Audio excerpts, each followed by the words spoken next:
galera, beleza? Como é que vocês estão, meus amigos? O vídeo de hoje eu dividi aqui em 4 partes e hoje é aquele típico dia que temos que segurar a empolgação. Gente, sem brincadeira, tem uma notícia muito boa no segundo tema, mas que eu torço de coração pra ser verdade e tem tudo pra ser verdade, que nos mostra aí no horizonte que a partir de junho as coisas realmente podem melhorar muito. Em termos práticos, né? Agora a narrativa da imprensa tá mudando. Não, em termos práticos. Saiu hoje 4h30 da manhã no Jornal o Globo. Eu quero comentar com vocês, não vou falar, vou deixar todo mundo aí na ansiedade. Mas o primeiro tópico também tem notícias muito interessantes. Uma nota da Folha de São Paulo de ontem, que entrou em contato com a alta cúpula do Legislativo, a alta cúpula do próprio Judiciário brasileiro. E a turma aí tá com a percepção que precisa se tirar o pé do acelerador, no mínimo tirar o pé do acelerador. A turma acha aí que a coisa tá meio complicada. E o tom de diversos outros jornalistas que a gente vem mostrando tá subindo muito, ao passo que no final ali do segundo, início do terceiro tema, eu quero mostrar pra vocês. Hoje é domingo. Vocês aí mais velhos devem lembrar que domingo é aquele dia que o jornal vinha, né, mais encorpadozinho, com muitas páginas, edição especial. É o dia que ainda tem muita gente que assina um jornal impresso.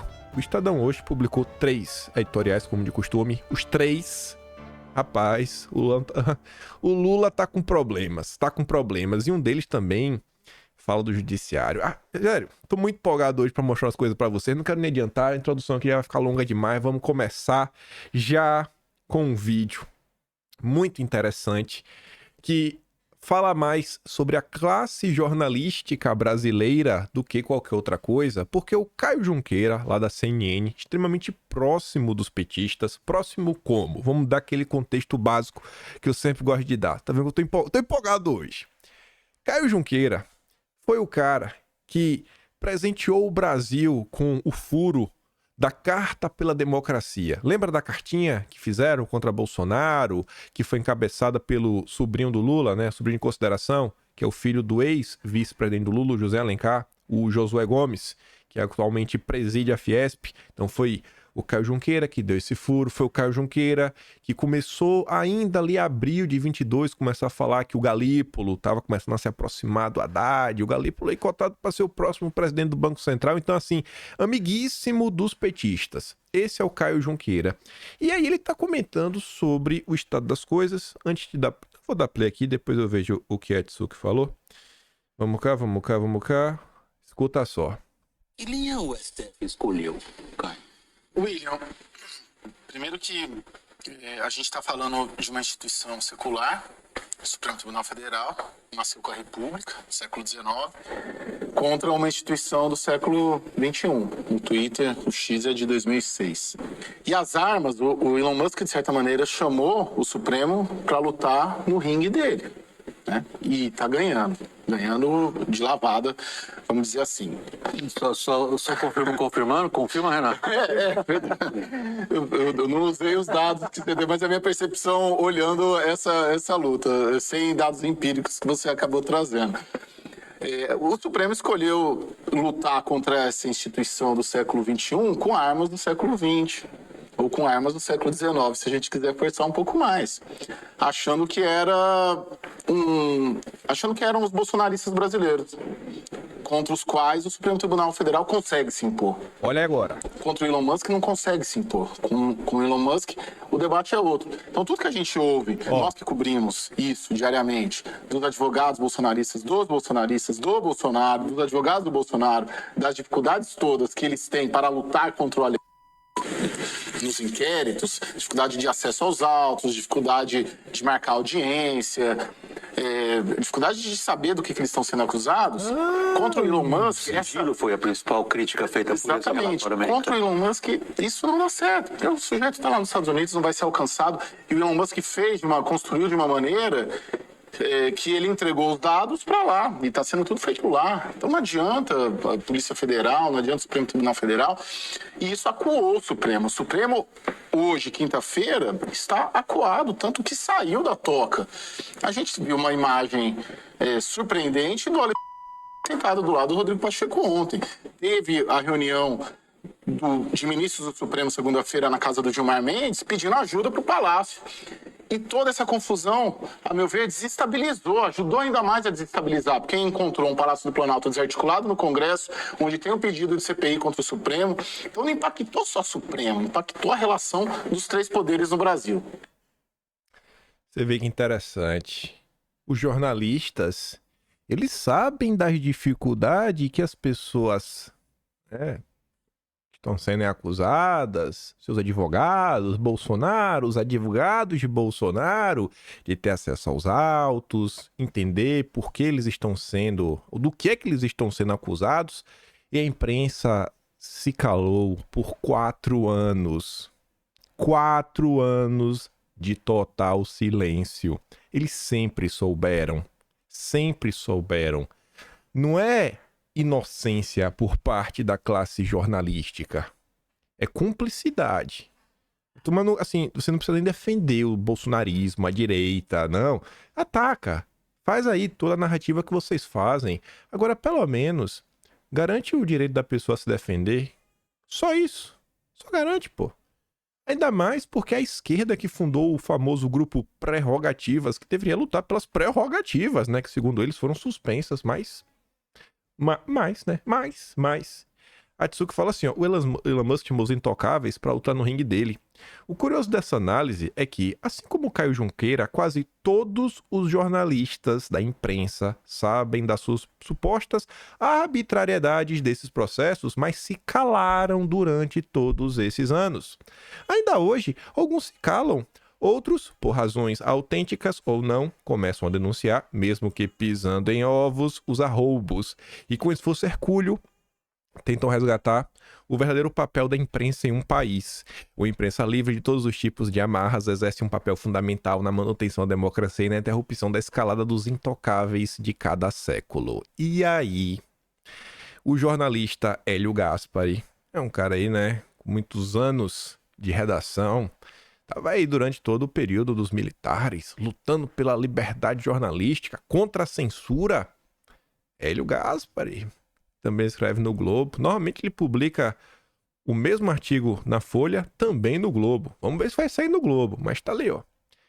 Revelação de decisões do ministro cria situação embaraçosa para a justiça. Faltam estima e consideração quando não se diz porque uma mensagem deve ser cancelada. Tá ali, ó.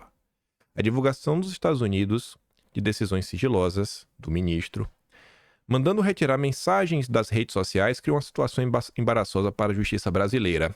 Algumas ordens seguiam um texto padronizado e diziam, tá lá o texto, né? Repetido.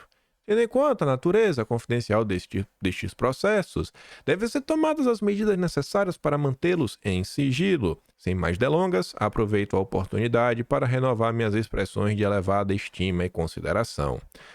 Faltam estima e consideração quando não se diz porque uma mensagem deve ser cancelada. O gabinete do ministro informou que as decisões são fundamentadas. Se há fundamentação, nada impedia que, junto com a proibição, seu link fosse apensado ao ofício. Durante a ditadura, os censores eram explícitos. Na ditadura, a turma sabia que estava sendo censurada. Em 1972, por exemplo, eles determinaram nenhuma referência contra ou a favor de Dom Helder Câmara. Aí, o Poder 360 ontem publicou essa nota antidemocrática. Em 2022, Lindora disse que o órgão contra a desinformação lá do Tribunal Superior Eleitoral é ilegal. Óbvio que não foi levado a sério, né? Mas enfim. A Lindora disse que a atuação da AED era ilegal e violava o sistema processual acusatório. Isso daí estava num parecer sigiloso que o Poder 360 teve acesso. E aí a turma estava criticando. Avançando aqui um tiquinho para uma das notas mais interessantes do dia de ontem, que inclusive ganhou RT do Elon Musk. O Schellenberger colocou ela traduzida para o inglês, né? Eu deixei mais bonitinha porque sabe como é, né? Tem que ir pro Atlas. Se eu for deixar os prints que o pessoal bate, o pessoal não me ajuda também. Bate um print aí arrumadinho, sabe? Porque, pô. Mas enfim, tá ali, ó. A postagem original, Elon Musk compartilhando, versão em português, tudo bonitinho, né? Na régua. Um retorno à razoabilidade e ao devido processo legal sobre a lei brasileira é a coisa certa a fazer. Diz o Elon Musk, compartilhando o Schellenberger, que colocará a nota da Folha de São Paulo. E é esta daqui. Contestação ao ministro aumenta e políticos, Supremo e governo querem nova postura. Mas como assim? O que é que está acontecendo? O acúmulo de atritos envolvendo o ministro ampliou o alcance dos questionamentos sobre os limites da atuação do magistrado no Supremo. Integrantes do Congresso, do governo e da Corte, que costumam oferecer respaldo às ações do ministro, agora, depois de todo este tempo, admitem reparos e reconhecem nos bastidores, não em público, a necessidade de ajustes, né? Vamos reajustar, porque tá meio ruim, né? Essas autoridades mantêm apoio ao ministro e destacam a relevância de sua atuação na defesa das instituições. Elas afirmam, no entanto, que uma mudança calculada, gradual, de postura seria importante. Baixar a temperatura de recentes embates. A avaliação é feita em graus diversos por políticos e magistrados em postos relevantes dos três poderes. Alguns pregam recuos concretos, enquanto outros somente apontam que, cara, dá uma atenuada aí no foco de tensão, né? E segue o trabalho aí normal, mas tira o pé do acelerador, cidadão. Tira o pé do acelerador.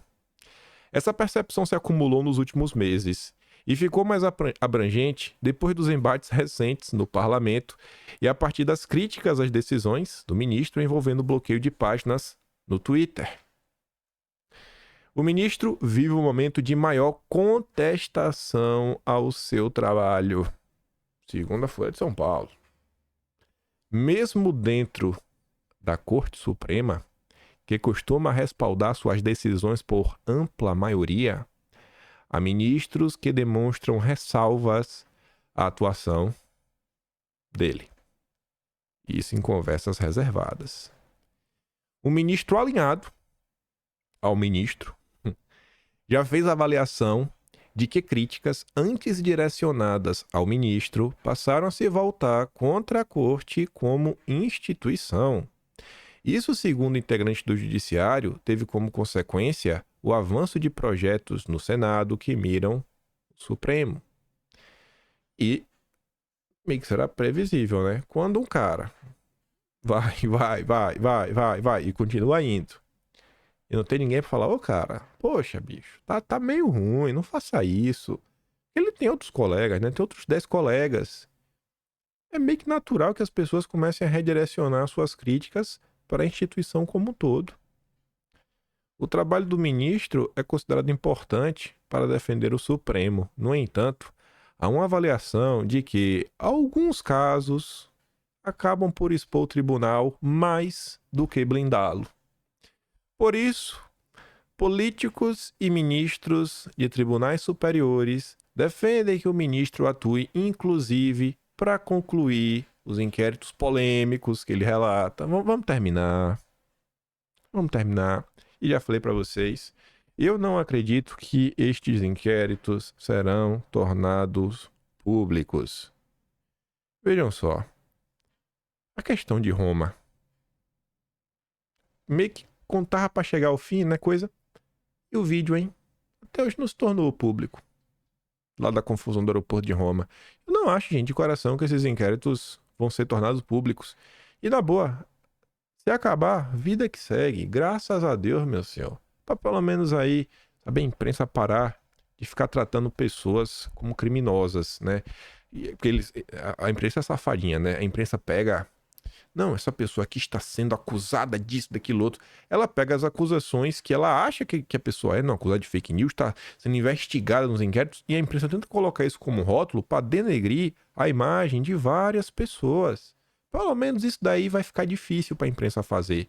A imprensa, obviamente, vai fingir que nunca falou mal de ninguém, que nunca, né, distratou ninguém, nunca tentou destruir a honra de ninguém da direita, a vida que segue, mas pelo menos as coisas vão melhorar. Mas eu não acho que vai ser. A gente nunca vai saber o que estava nesse inquérito. É minha aposta, pelo menos. Posso estar errado.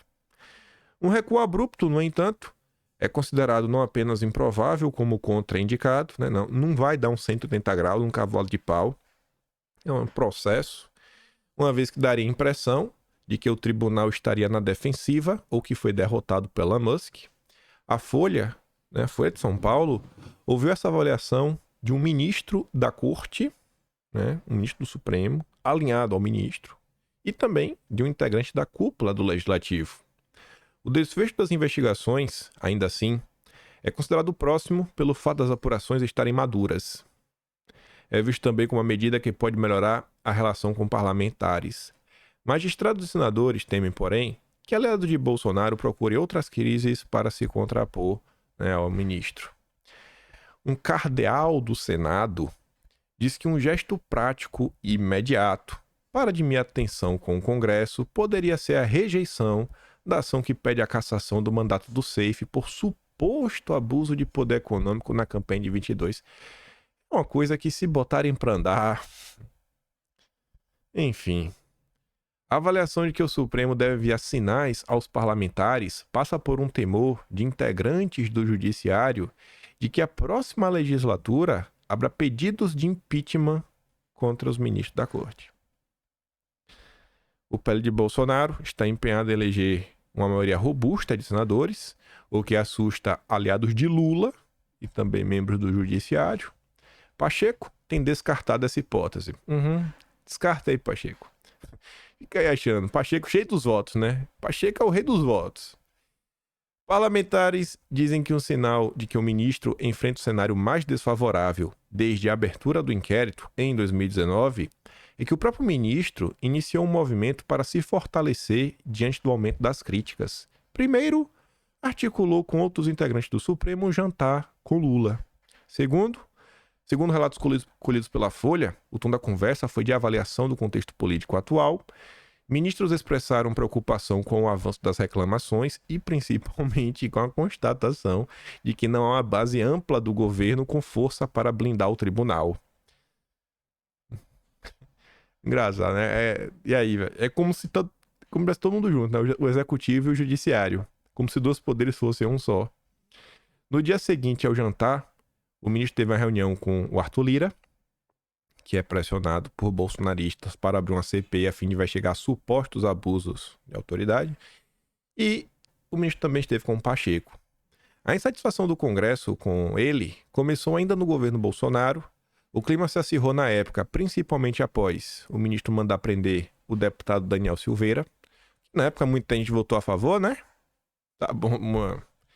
Após a troca de governo, o ministro se aproximou de Lula. Teve uma influência decisiva na escola do Gonê para a PGR, do Flávio Dino para o Supremo. A expectativa de integrantes do tribunal era de que a aproximação com o novo governo pudesse fortalecer a corte e amenizar o clima ruim para a corte no legislativo, o que não prosperou devido à vitória eleitoral de muitos bolsonaristas e à fragilidade da gestão petista na relação com o parlamento. Além disso, a própria atuação do ministro contribuiu para a deterioração na relação. O alinhamento dele com a PGR, por exemplo, aumentou, mas, mesmo após emplacar um aliado no órgão, ele teria seguido com os atropelos à instituição. O ministro já proferiu ao menos 4 decisões importantes com pareceres contrários ao do Paulo Gonet. Matéria, né, picante, mas essa não é a matéria... A boa tá por vir. A boa é de Madura. Elon Musk, além da RT naquela matéria, ele comentou nessa postagem aqui do Mário Naufal. O Mário tá no inquérito, no relatório, né? No relatório lá da Polícia Federal, ele aparece, esse cara aí. Tá ali, ó. O governo do Brasil exige R$ 1 bilhão do X por danos à democracia. É aquela ação aí da DPU, em parceria com a Educafro, a ONG aí próxima do Soros.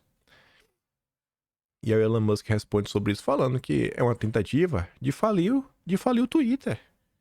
Eles querem falir o Twitter no Brasil, é isso que eles querem. Só tem bobinho. E aí, como a gente falou ontem sobre a questão do GDO, etc, tudo mais, ontem na rede social, várias pessoas foram destacar alguns pontos do relatório aí da Polícia Federal, falando aí sobre toda essa situação. E eu achei muito interessante uma coisa. Esse relatório, eu vou mostrar para vocês, até já mudo para cá. Esse relatório, além de trazer os prints dos problemas atuais para falar que o Twitter está ajudando a reorganizar, né, esse grupo que atenta contra a democracia, esse relatório também traz algumas teses que comprovam como essas pessoas atacam a democracia com hashtags e fake news, etc, tudo mais. E aí eu fui olhar os casos que eles estão comentando. Aí falava do caso da Débora Duprá, é o primeiro caso que eles relatam. E o segundo caso? Qual é o segundo caso? Eles mostram que prova que existe uma orquestração nas redes sociais para atacar pessoas e as instituições. Vamos dar uma olhada? Em outro evento relacionado a ataques virtuais contra o então ministro da Secretaria-Geral da Presidência da República, Carlos Alberto Santos Cruz, ficou evidenciado como a estrutura e métodos desenvolvidos pelo Gabinete do Ódio têm a capacidade de amplificar os ataques aos alvos selecionados, bem como a defesa de pessoas de interesse do grupo. Resumidamente, Santos Cruz passou a ser alvo de ataques do referido grupo pelo fato de acreditarem que ele exercia uma possível ingerência na administração da Apex, contrariando interesses de pessoas ligadas à denominada ala ideológica do governo federal. Não é porque achava, não, porque isso realmente aconteceu. Na época ficou provado por A mais B, com matérias, inclusive a revista Piauí, Rede Globo, mostrando aí alguns contatos que foi só Letícia Catelani sair que foram retomados. Você tá ali, ó. Diante disso, o grupo mencionado começou a propagar ataques à imagem do então ministro por meio de redes sociais e sites de internet. Uma das pessoas que mais se empenhou a atacar Santos Cruz foi Letícia Fatiche Catelani, então diretora de negócios da Apex. Exonerada do cargo pelo presidente da agência, não é qualquer um, né? O Segovia, indicado pelo Santos Cruz. Um dos recursos utilizados foram as contas inautênticas automatizadas em massa, robots. Como é que você prova que foram robôs? Como é que você prova isso? Será que não foi uma pessoa só com perfil anônimo? Uma pessoa comum? E aí, vejam como são as coisas. No mês de março agora, tivemos uma notícia, um relatório que foi divulgado falando sobre desinformação, que esse caso do Santos Cruz, ele ganhou... Vamos mudar um pouquinho. Deixa eu dar um rápido contexto histórico. Teve esse caso do Santos Cruz, que a confusão com o Santos Cruz vem antes da Apex. A confusão do Santos Cruz na verdade, vem somada à questão da Apex, basicamente no mesmo período, que é quando o Santos Cruz defende censura, né? Regulamentação das redes. Nome bonitinho para censura. Aí que a confusão realmente cresceu e muito. E é muito estranho ver que a Polícia Federal não está investigando o Danilo Gentili. E eu vou mostrar por quê. Então teve isso daí, o Santos Cruz caiu. Passados um ano, a questão do Santos Cruz da PEC voltou a ganhar destaque em julho de 2020, que foi quando apareceu um estudo de um braço do Atlantic Council, que é uma ONG aí ligada ao governo americano, falando, não, olha, essas pessoas aqui, essa página segue essa página é do ex-assessor de Bolsonaro, tá, mas e daí? Ele não pode ter uma página? Ele não pode ter uma página que publica notícias positivas sobre Bolsonaro. É o que estava no relatório. Olha, o Tércio, ele tem uma página que publica notícias positivas. Mas como assim? Como assim fala bem de... Não pode? Isso é crime. Então teve esse caso aí na época, foi destacado e mostrou que, por exemplo, a Apex tinha um contrato com o Atlantic Council, que é o grupo que tinha o DFR Lab, que tá ali o nome, né? DFR Lab. Tirou essa confusão. No mês de março, esse mesmo DFR Lab publicou um estudo mostrando agora que existe um braço articulado, né, bem definidinho, bonitinho, para propagar as mentiras da propaganda russa. E quem que eles apontam no meio disso? O Brasil 247. E aí eu acabei tomando conhecimento disso porque no mês de março o Leonardo Coutinho, ele deu RT no Brasil 247, publicando essa pesquisa, mostrando algumas coisas que estão acontecendo. Eu falei, cara, é uma oportunidade muito boa para resgatar esta notícia e registrá-la. Fizemos um dossiê histórico no mês de março, contando toda essa história. E eu relembro as confusões da PECs, Santos Cruz, sempre trazendo as notícias. Aqui é um pedaço do que já está escrito, né? Vai ser publicado dia 15 de maio, daqui a uns 20 dias, né? O Atlas de março.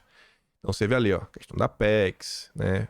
Atlantic Council, os tweets da Letícia Catelani, pivô de todas as crises na PEX, explicando o que aconteceu. Novo presidente da PEX demite diretora anti-Santos Cruz, vem narrando toda a história aí nesse pedaço. Aí tá ali, ó, generais agora miram chanceler.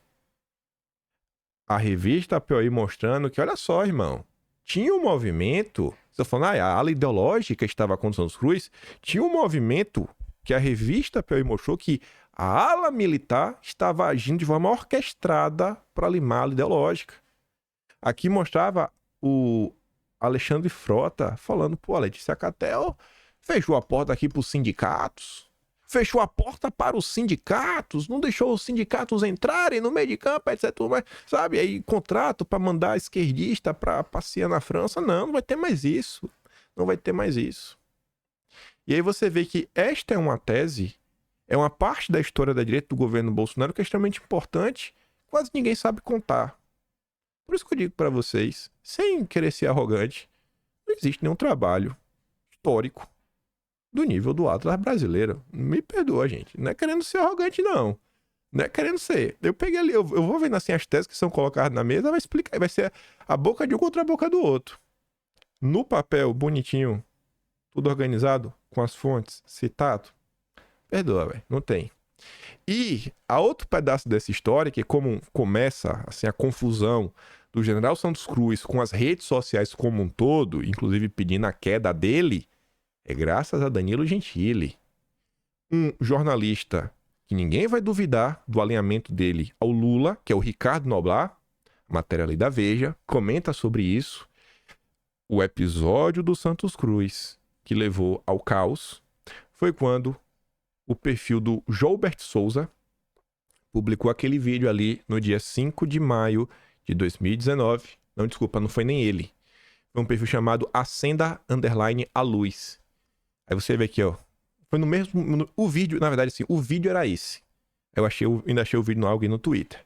Mas a postagem do Gentili foi essa daqui, ó. Gentili que compartilhou o vídeo. Santos Cruz, isso tem que ser disciplinado. A legislação tem que ser melhorada. Depois de anos de um governo que tentou leis de controle de mídia, com Franklin Martins e Marco Civil da internet, com os baba-ovo, ouvir isso é de torar. Cúpula estranha se forma no governo Bolsonaro. Fiquem de olho. Aqui começou o caos. Aqui começou um caos que fez não apenas Bolsonaro se pronunciar, até Moro, na época, se pronunciou. E aí vou dar aqui só um zoom na fala do que está lá no Atlas. Você pode abrir a nota da Veja, né? Você é assinante, você clica, você é redirecionado. Tudo link. Complô para derrubar general. E quem foi que jogou os holofotes em cima da fala de Santos Cruz? A Veja nos informa, aspas, em ação coordenada, o humorista Danilo Gentili pensou um trecho de uma entrevista concedida por Santos Cruz há cerca de um mês e sugeriu no Twitter que ele era defensor da regulamentação da mídia, fecha aspas. Isso está na matéria do Ricardo Noblat, do dia 6 de maio de 2019, publicada às 7 horas da manhã. Eu só não sei por que Danilo Gentili não está sendo investigado para a Polícia Federal, já que ele é o grande mentor da toda a confusão. E aí? E aí, Gentili? E aí, Gentili, se apresenta Gentili, se apresenta na cadeia. Falou, fui eu que comecei com isso daqui. Que é engraçado. O Gentili pulou do barco dias depois. Dias depois do barco, começou a criar confusão. CPM das fake news, etc, tudo mais. Parece que Gentili sabia que tava vindo alguma confusão, né? Gentili, amigo do Luciano Nayan, fazia os dossiês contra a direita. Isso daqui tá na nota de dezembro, né? Quando completamos aqui 1.500 vídeos, eu falei, não. 1.500 vídeos, vamos fazer um dossiê assim, um passo a passo. Explicar para as pessoas da direita, as pessoas que têm interesse, entender como nós chegamos até aqui.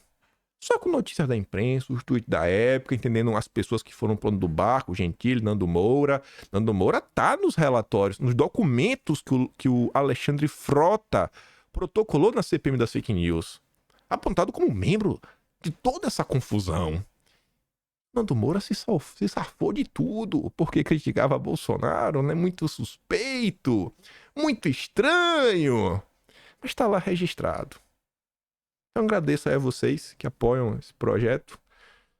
Até hoje não dá pra falar assim que é um negócio financeiramente rentável, é muito mais...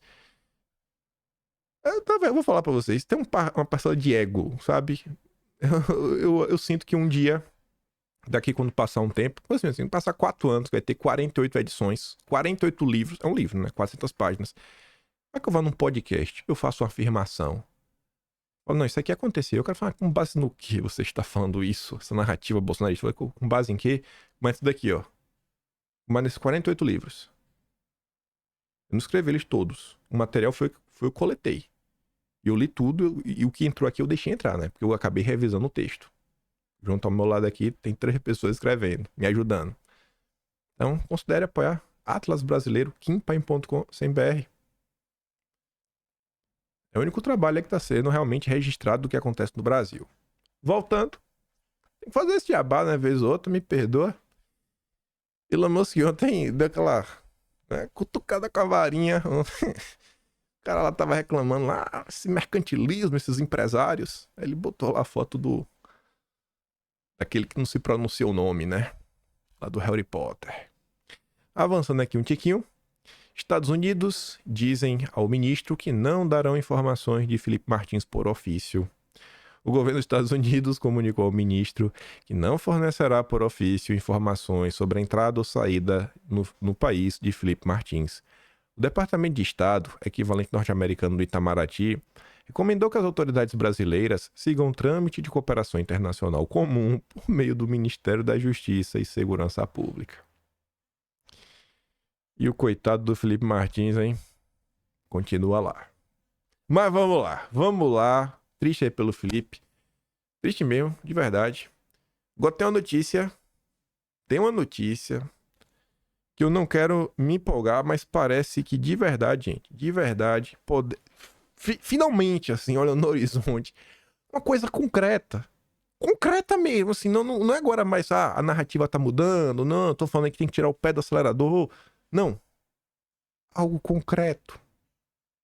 Segundo o Globo, hoje, 21 de abril, Tiradentes, troca do ministro por André Mendonça, vai mudar a correlação de forças no TSE e deve favorecer bolsonarismo. Não me diz isso. O que é que a nota diz? Bem curta e direta. O fim do mandato do ministro, em 3 de junho, vai provocar um rearranjo de forças no plenário, com potencial de impactar em julgamentos de peso, mas preservando o foco no combate às fake news.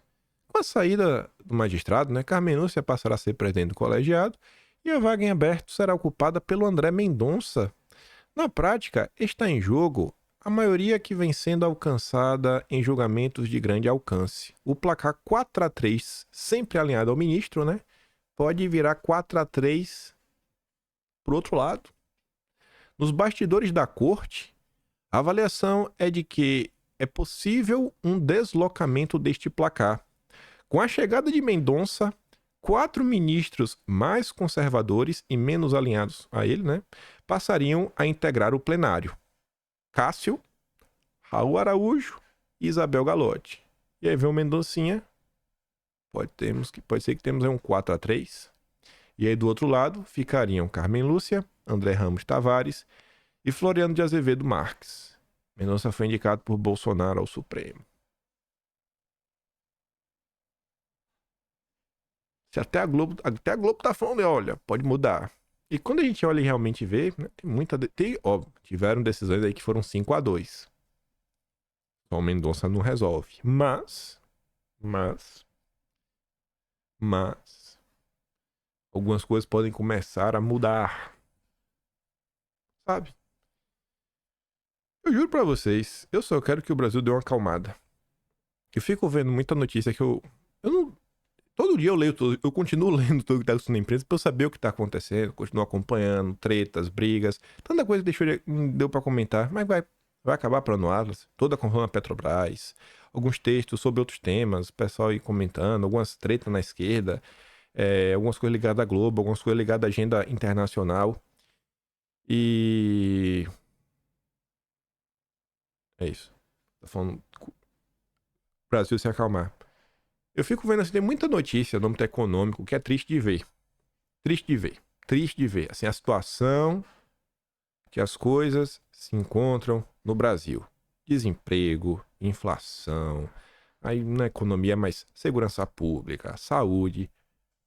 Sério, tá muito ruim as coisas. E aí eu fico vendo algumas coisas que estão acontecendo. Tá tendo uma confusão nesses últimos dias. Só pra dar um exemplo. Se vocês forem atrás na internet, vocês vão achar. Lá na Geórgia, tem uma confusão acontecendo. Galera na rua. Não acho que são manifestações orgânicas, porque essas manifestações estão se dando num cenário onde o país está tentando aprovar uma lei anti-ONG. Uma lei anti-ONG que mostrou que 90% das ONGs que operam na Geórgia recebem dinheiro de fora do país. E a turma que está na rua é liberal para a União Europeia, como a maior parte aí vem descrevendo. São as coisas que eu não trago em vídeo, mas fico vendo, falo, cara, olha o que está acontecendo em outros países, sabe? A discussão está avançando, o pessoal está discutindo um monte de coisa. Aí eu fico lendo assim umas notícias sobre BRICS, por exemplo. Ver o contexto do Brasil. Estava assistindo inclusive uma palestra aí do Pepe Escobar. O Brasil 247 trouxe ele ao Brasil. E por mais que ele não seja, sei lá, é até difícil falar o que seria o Pepe Escobar. Ele não fica falando muito de Lula, até porque acho que não tem nada bom pra falar. Mas ele fala dos BRICS assim com paixão, com amor. Não tem nada sobre o Brasil. Nada. E aí ele sai pontuando assim algumas coisas, por exemplo. Pô, olha o que está sendo discutido na Índia. Olha o que está sendo discutido lá no País Vermelho. Olha o que está sendo discutido na Rússia. Aí eu fico parando e pensando, poxa, um monte de país que até outro dia era uma roça. Era literalmente uma roça. Até outro dia, todos esses países eram uma roça e o Brasil estava anos-luz. Só que o tempo passou e o Brasil está no mesmo lugar.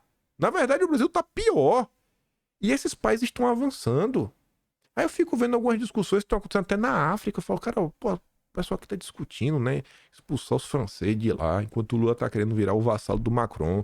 Aí o pessoal discutindo infraestrutura, questão de minério. Falou, não, a gente não vai mais exportar o minério cru. O pessoal discutindo algumas iniciativas para você refinar, para poder vender, criar algum valor agregado. Aí eu fico vendo, cara, olha, a discussão internacional gira em torno de projetos de país, de desenvolvimento. No Brasil, o máximo que se fala, não, e aí o Lula, ele vai cumprir a meta? Não, ele não vai cumprir a meta. Não, mas tem a transição energética. É um assunto idiota. Eu falo, cara, não vai trazer nenhuma melhoria pro povo. Nenhuma, zero.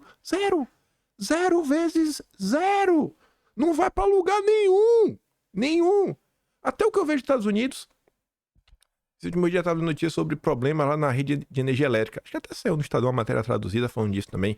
O pessoal discutindo isso, como fazer, como melhorar a infraestrutura para o que está vindo. Isso está no contexto de outra nota que até trouxe em vídeo, falando sobre questão da necessidade de mais energia diante da questão da inteligência artificial, mais computadores, os bancos de dados demandam muito. Eu fico vendo todos os países discutindo como se melhorar e melhorar a vida do povo. E a gente no Brasil, a gente tá preso. A gente tá preso numa espiral de maluquice. Que tem um lado do Brasil que só quer respirar, só quer ter um pouquinho de liberdade. E não deixam. E o PT parece que tem uma agenda que é perseguir. E a gente tá preso nisso. Nessa roda de hamster que não deixa a gente avançar. Eu fico desesperado. Mas vamos voltar. Olha essa nota. A pobreza mental dessa nota.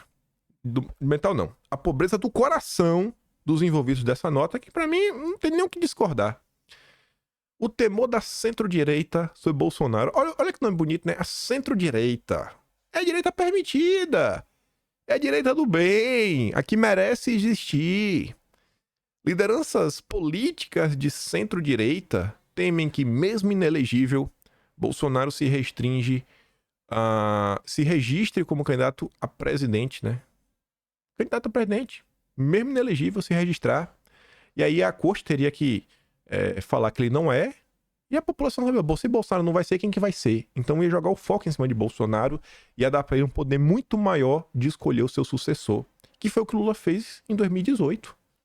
Na avaliação de caciques da centro-direita, caso Bolsonaro repita em 2026 o que Lula fez em 2018, acabaria com qualquer chance de um candidato desse espectro político no pleito. Tá vendo o que o pessoal quer? A avaliação compartilhada por aliados do governador de Goiás, Ronaldo Caiado. Quer ser candidato. Ó, de coração, mas eu torço muito, mas muito, que Bolsonaro bote um louco furioso. Se não for ele, um louco furioso.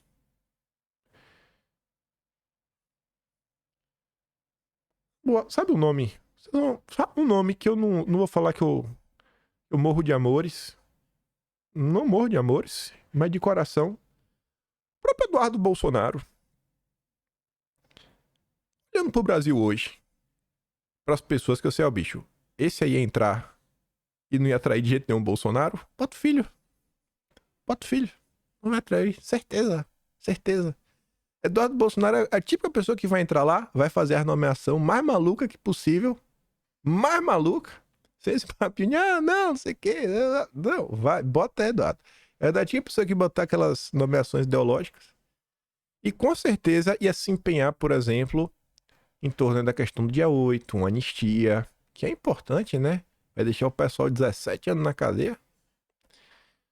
Duvido o Caiado comprar uma batalha dessa. Caiado, Zema, etc. É o nome que eu tô aqui falando, né? De perfil. O meu perfil. Vai lá, Jair. Bota teu filho, irmão. Vai. Pode aloprar. Alopra. Não deixe esses liberais. Não deixe esses liberais engraçadinhos que só pensam no seu projetinho de poder. Eu acho. Apertei voltar. Essa postagem aqui não é de ontem. Só que eu tinha separado em vídeo. Sei lá, né? Vai acontecendo algumas coisas de eleição também que não tá aqui. A Luciano Huck postando um vídeo do ambidestro. O Boulos aí, a questão do Janones, que vai relatar a cassação ou não. O contador do Boulos, o envolvimento aí com o grupo. Coisas que não dá nem tempo de comentar, porque esses últimos 15 dias, é liberdade de expressão, cara. Não tem o que fazer, não adianta remar contra a maré. E aí, Carlos tinha publicado isso daqui, ó. Fico vendo um pessoal da direita limpinha, afagando a direita oportunista, tripudiando os outros para ambos se alavancarem no tabuleiro. Eu também fico vendo isso. Sorte, não tá dando tempo de comentar. Lá em casa, sempre torcemos para que todos crescessem, mas não tentando derrubar ninguém. Enfim, espero que as coisas se encaixem para o bem de todos nós. Também acho, viu? Hoje tem, né, o ato de Bolsonaro. Com certeza a gente vai comentar amanhã. Achei engraçado essa postagem aqui. Ainda que o Gilson dê uma exagerada, não dá pra negar, gente. Bolsonaro vai fazer com que uma galera vá pro Rio de Janeiro porque quer participar. Isso vai acontecer. E o Gilson tá falando o seguinte, ó, estamos aqui no Rio de Janeiro, constatamos mais uma vez a superocupação de toda a cadeia hoteleira da cidade. Isso graças ao evento que teremos amanhã em Copacabana. Pode ter outras razões? Pode, mas não tenho que discordar que o evento de Bolsonaro acaba por movimentar o turismo. A Atsuki falou, Bolsonaro faz mais pela economia do que o desgoverno. Piadas à parte, tem um baita fundo de verdade, né? E aí, segundo o Estadão, a corte está monitorando eventuais ataques, mas crê que Bolsonaro vai se concentrar no tema censura ao longo do dia de hoje. Tem algumas postagens que chamam muito minha atenção, essa é uma delas. Você não entender por quê. Ontem, Leandro Demore falou o seguinte, ó. Bolsonaro vai amanhã para Copacabana com aliados poderosos. Bom saber que Bolsonaro tem aliados poderosos. O que contraria mais uma vez, como se fosse preciso, a ideia vendida por seu movimento de questão antissistema. Tá? Mas ele é antissistema, o que tem a ver se ter aliado com algum tipo de poder? Só significa que ele conseguiu eleger pessoas, né? Alguns governadores. A imprensa brasileira, salvo exceções, abraçou a ideia que temos um problema de censura no Brasil. Esse final é a parte mais importante. Segundo Leandro Demore, a tese que o Brasil vive uma escalada de censura, cara, venceu. Venceu. A verdade tá vindo à tona. E não adianta. Não adianta. Só o petismo, os blogs do PT que ainda sustentam. E a Globo, né? E a Globo. Vamos concordar aqui entre si. Mas vamos lá. Não acho que vai dar para comentar sobre todos eles, mas acho que 2 iremos. Esses daqui são os 3 editoriais do Estadão hoje. A volta dos que não foram, a gente vai falar dele agora. Contas no vermelho, falando aí sobre a economia do Dilma. E comissão de ética sem ética. No domingo, o dia do jornal Gordão. Sinais. Vejo sinais. Ela é aqueles pormenores. Mas vamos olhar esse primeiro. Tá falando do Dirceu, tá falando do Cunha, mas o plano de fundo é o estado das coisas no Brasil, é o establishment. E até fala do judiciário. O Estadão fala assim, ó, a volta dos que não foram. Quando o Dirceu subiu à tribuna no Senado para discursar sobre a democracia no último dia 2, o gesto disse muito mais sobre a qualidade do Senado e da democracia do que sobre Dirceu. O pró-petista ganhou o tratamento de estadista na Câmara Alta da República 2 décadas depois de ter sido escorraçado do Congresso por sua participação ativa no escândalo do Mensalão. Expressão que resume a corrupção da democracia no país. Ainda teve a oportunidade de dizer que quase não aceitou o convite, porque, em outras palavras, o Congresso que o caçou não merecia. É um cara de pó esse Dirceu, viu? A soberba de Zé tem razão de ser. Perto de alguns de seus muitos pigmeus do Senado e da Câmara de hoje, de ser um gigante da sobrevivência política. A prova mais luminosa disso nem foi sua constrangedora participação em um assessor solene no Senado, mas sim a sua festança de 78 anos, que contou com a participação de diversas pessoas importantíssimas, como Lira, políticos, além de vários ministros de Estado, fora a turma lá de cima, e eu não sei porque o Estadão não destaca isso, a sua jornalista Eliane Cantanhede estava lá. Viu, Estadão? Coloque isso depois. Todos ali ouviram uma aula magna de Dirceu sobre o projeto de poder lulopetista, portanto ninguém pode dizer que não foi avisado. Só que Dirceu não voltou sozinho. Quem também está lá em Brasília? Eduardo Cunha. Já sabemos que a democracia brasileira não anda bem das pernas, seja pelo voluntarismo censório e inquisitorial do Supremo. Você percebeu que o Estadão não colocou a palavra suposto, aparente, que parece, não. Assim, não é o suposto voluntarismo censório e inquisitorial, não se supõe mais que exista censura. O Estadão, hoje, dia 21 de abril de 2024, de Tiradentes, afirma com todas as letras censura e inquisição. Quando que esta nota seria publicada? Em 2020, 2021, 2022, 2023. Olha como o clima no país mudou. A turma devia chamar o que está acontecendo de Lava Jato 2.0. Para começar a fazer mais sentido na hora de descrever, né? Os novos lavajatistas. Seja pela captura do orçamento federal pelos interesses paroquiais de parlamentares, seja pela naturalidade com que o golpismo ganha de legitimidade. Aí, o Estadão queria todo mundo, legislativo, bolsonarismo, Supremo, mas quando personagens que deveriam ser liminarmente rejeitados pelo mundo político são, ao contrário, recebidos ali como respeitáveis xamãs, constata-se que esse mundo político, já conhecido por seus escassos limites morais, se rebaixou ainda mais, convertido ao credo de que tudo vale. Festejar José Dirceu e Cunha, depois de tudo que eles fizeram para desmoralizar a democracia e as instituições, equivale a fazer a troça da República, cujo nome é pronunciado em vão por aqueles que a corroem por dentro. Aí cita lá o que eles aprontaram. É por isso e por nenhuma outra razão que tipos como Dirceu e Cunha são recebidos nos salões de Brasília não com repugnância, e sim com admiração e calorosos tapinhas nas costas. Seria muito bacana e honesto por parte do Estadão se eles destacassem que o único grupo que repudia, né, a turminha do Disseu é os bolsonaristas, né? Tirando os bolsonaristas, quem é que tá contra o Disseu? Insatisfação com Padilha chega ao próprio PT. Informações da Bela Megali. Uma pessoa que conhece o PT por dentro, né? Nesse clima que o governo acabou, Folha, Veja e Estadão já deixaram isso bem claro, o governo acabou. A Globo tá começando a tremer. Eu acho que vale uma pressãozinha na Globo, aquela assim, aí, até quando a Globo vai sustentar o governo? Até quando a Globo vai sustentar o governo? Porque é a Globo que sustenta o governo, ninguém mais. O governo não tem mais apoio de ninguém. A Globo até soltou uma pesquisa hoje. E eu nem falei na introdução. A insatisfação com Padilha, né? Chegou a turma, a bancada do PT na Câmara, estão criticando como eles exercem o papel de articulador junto ao Congresso. Gente, as confusões são generalizadas. Não tem um setor do desgoverno que tá dando certo, só o setor da perseguição. Aí o Estadão, no seu segundo editorial, esse aqui é interessante, ele traz uns pontos que eu não tinha pensado e que deveria preocupar vocês.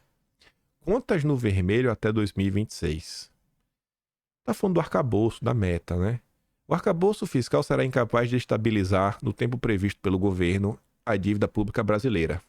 É isso que mostra um relatório do FMI, que retira de vez a credibilidade, se é que haver alguma, do compromisso do governo Lula.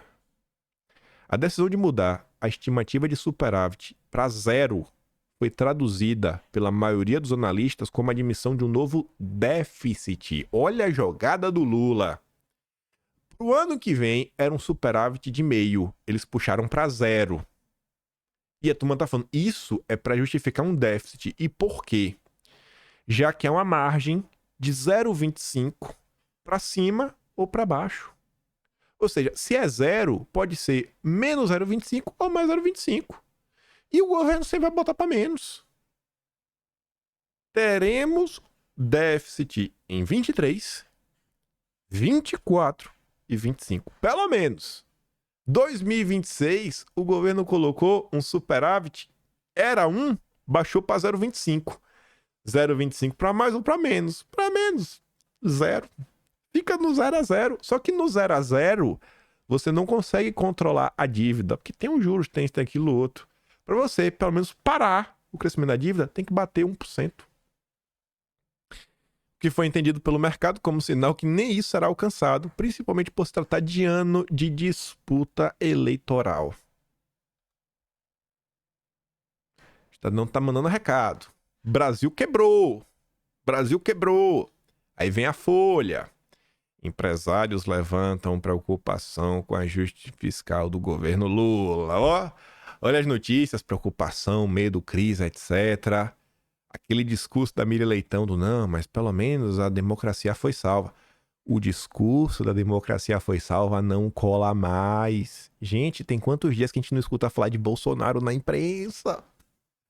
Quantos dias? Agora não faltam vídeos, postagens, mostrando Jairzão da massa, rodando o Brasil, se encontrando com pessoas, fazendo eventos locais nas principais cidades do país, que ele pretende lançar candidatos a prefeito e vereadores. Isso não falta. A dificuldade do Brasil em cumprir a meta avançou nas preocupações do empresariado brasileiro. Lula, faça alguma coisa, Lula. A Folha consultou mais de 10 empresários e presidentes de grandes companhias de diferentes setores que demonstram cautela diante dos sinais de flexibilização da trajetória das contas públicas. Isso com a revisão da proposta, né, no começo da semana pela gestão do Lula de adiar o superávit. Renda dos mais ricos cresce e desigualdade no país aumenta. Dali Lula! E aí saiu uma pesquisa hoje, né? Lá no Globo. Pesquisa ruim, rapaz, pro Lula. 42% dos brasileiros acreditam que a atuação do governo nas áreas de segurança e saúde é ruim ou péssima. E mais, a boca do jacaré tá fechando. Lembrando que o IPEC é o instituto mais petista do Brasil. É o antigo Ibope, é o mais petista do Brasil. Era o da Globo nas eleições. Os novos resultados aferidos pelo IPEC se somam a uma maré ruim para o governo Lula em termos de aprovação popular. Pela primeira vez desde a posse, em 16 meses, a parcela dos brasileiros que aprovam a atual gestão equivale estatisticamente às do que reprovam. O IPEC sempre erra para ajudar o Lula e já tá falando que tá igual. Eu acho que a reprovação tá muito grande, viu? Eu acho que tá muito grande, irmão. Eu acho que a reprovação tá maior do que a aprovação, viu? Percepção sobre o preço. Alimentos. 79% diz que aumentou. 9% de petistas falam que diminuiu. Contas. 76% aumentou. Aluguel. 66% aumentou. Combustíveis. 61% dizem que aumentou. Parabéns, Lula. Eleitor que não votou nem Lula nem Bolsonaro vê a economia do país igual ou a pior que 6 meses. Lula não tem feito nada, sequer para falar com o neném. Nem Lula nem Bolsonaro. Nem isso. Imagine trazer o eleitor bolsonarista pro lado dele. Se nem o neném tá satisfeito com o governo, imagine o eleitor de direita. Volto a falar. É por isso que nós precisamos amadurecer, dar mais um passo e ter um projeto robusto para tirar o Brasil desse buraco e colocar no lugar que o Brasil merece. Uma nação próspera, com segurança, com saúde, com infraestrutura. O resto a gente corre atrás. A gente começa a mostrar para as pessoas, aqui tem solução. Mas qual a solução de vocês? Qual a proposta? É difícil explicar, né? Só falar, a gente é diferente do PT, se não roubar, sobra. O pessoal até entende isso, mas as pessoas querem mais. Temos que amadurecer e dar mais um passo. E tirando os problemas que já vem sendo relatados desde o início, que vocês estão vendo, só postagens da imprensa, tweet de pessoas como Lando Demore, né? Personalidades. Nildo Ourix, eu acho que ele foi fundador do PT. Ele estava na fundação do PT. Depois ele desfiliou o partido. Tenho quase certeza que ele era filiado. Mas ele estava lá no início. Se não como filiado, como intelectual. É um representante da esquerda. Professor Nildo Ourix publica a nota ali do Valor para mostrar para vocês como anda o clima na esquerda. Lula não é unanimidade em lugar nenhum mais. Só na Gadolândia. Lula e o assalto à Petrobras. Sob o comando de Lula, o lobista Jean Paul Prates segue no assalto à riqueza nacional. Não há surpresa. O governo simula, mas sempre mantém o rumo dos capitalistas. Quer mais? Precisa? Lula, vassalo da Faria Lima. Por que não investe? Por que não pega esse dinheiro e coloca na margem equatorial, Lula? Gerar emprego e renda? Não, vai boletar com os amigos, né? Você vê ali, ó. Lula concorda com a distribuição de 50% dos dividendos extraordinários da Petrobras e mais. Segundo o interlocutor do governo, a decisão de Lula em concordar com a distribuição dos primeiros 50% não fecha a porta para pagar a outra parcelinha no futuro próximo. Olha o que se tornou o PT. A Petrobras tem que deixar de ser uma empresa de exploração de petróleo.